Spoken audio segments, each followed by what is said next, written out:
Part 1a Focus Area. Any one passage from the focus area is given here. Answer any 4 questions, each carry 1 score. Question number 1 to 6. Read the passage from the scholarship jacket and answer the question that follows. I was almost back at my classroom door when I heard voices raised in anger, as if in some sort of argument. I stopped. I didn't mean to eavesdrop. I just hesitated, not knowing what to do. I needed those shorts and I was going to be late. But I didn't want to interrupt any argument between my teachers. I recognized the voice. Mr. Smith, my history teacher, and Mr. Boone, my math teacher. They seemed to be arguing about me. I couldn't believe it. I still remember the feeling of shock that rooted me flat against the wall, as if I were trying to blend in with the graffiti written there. I refused to do it. I don't care who her father is. Her grades don't even begin to compare to Martha's.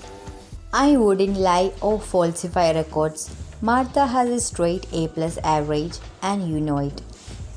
That was Mr. Smith, and he sounded very angry.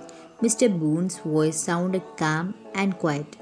Look, Joanne's father is not only on the board, he owns the only store in the town. We could say it was a close tie and 1. Write a short description of Mr. Schmidt. Answer. Mr. Schmidt is a history teacher. He is just an impartial, honest, and sincere. He would not lie or falsify records. He is rather sensitive. That is why he speaks aloud and angrily when provoked by the math teacher. 2. Why was Martha going to be late? Martha was going to be late because she had to wait till the teacher's argument was over. She did not want to interfere in the argument. Number 3. Martha was shocked. What made her shocked? Answer. Martha was shocked because the teachers were arguing about her. 4. What was Mr. Boone's argument in favor to Joanne? Answer. Mr. Boone argued that Joanne's father was very rich and so he was on the board. 5. Who supported Martha? Answer. Mr. Smith. 6. Pick out a word from the passage that means to listen secretly to a private conversation. Answer. Eavesdrop. B. Non-focus area. Question 7 to 10. Read the following lines from the poem Blowin in the Wind and answer all the questions. Yes, and how many years can a mountain exist before it is washed to the sea? Yes, how many years can people exist before they are allowed to be free? Yes, and how many times can a man turn his head and pretend that he just doesn't see? The answer, my friend, is blown in the wind. The answer is blown in the wind. 7. What does the word mountain stand for? Answer. The word mountain stands for the pride of white people who believe themselves superior to the black. 8. What is the attitude of man to the suffering people according to Bob Dylan? Answer. They pretend that they are not seeing the suffering of the people and they turn their head away from them. 9. Pick out the lines that refer to the denial of civil rights. Answer. Yes, and how many years can some people exist before they are allowed to be free? 10. Pick out an example for visual image from the given stanza. Answer. Mountain, sea, head. Part 2a Focus Area. Answer any 3 questions from 11 to 15. Each carries 2 scores. Read the line from the poem The Ballad of Father Gilligan and answer the following question. They slowly into million grew, and leaves shook in the wind, and God covered the world with shade, and whispered to mankind, upon the time of sparrow chirp, when the moths come once more. The old priest Peter Gilligan stood upright on the floor. Mavron, Mavron, the man has dead while I slept in the chair. He roused his horse out of its sleep and rode with little care. 11. Why he roused his horse and how did he ride? Answer. He roused his horse to go to the house of the sick man. He rode recklessly without even caring for his own life. 12.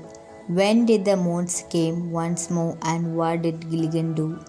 Answer. The moths came once again in the morning at the time of sparrow's chirp.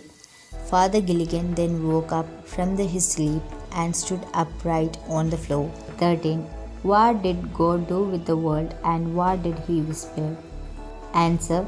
The God covered the world with shadows for the tired people to take rest, and he talked to the people through dreams. 14.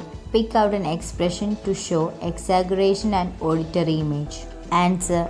Exaggeration, they slowly into millions grow. Auditory image, sparrow chirp, whisper to mankind. 15. The priest felt so sorry at the neglect of his priestly duties. Which line expressed this idea? Answer. Mavron, Mavron, the man has died while I slept in the chair. B. Non-focus area. Answer any two questions from 16 to 18, each carry 2 score.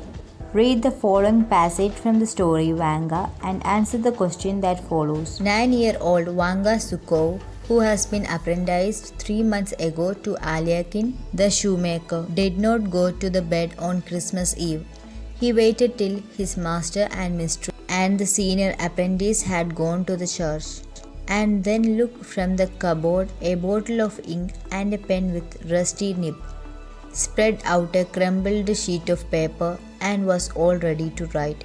Before tracing the first letter, he glanced several times anxiously at the door and window, peered at the icon with shelf holding cobbler's last stitching on either side of it, and gave a quavering sigh.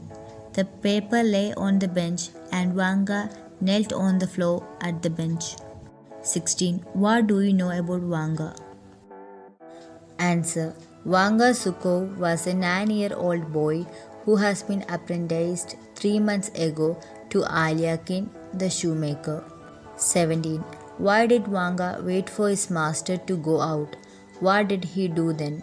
Answer. He waited till his master and mistress and the senior apprentice had gone to the church, and then took from the cupboard a bottle of ink and a pen with rusty nib, spread out a crumpled sheet of paper, and was all ready to write.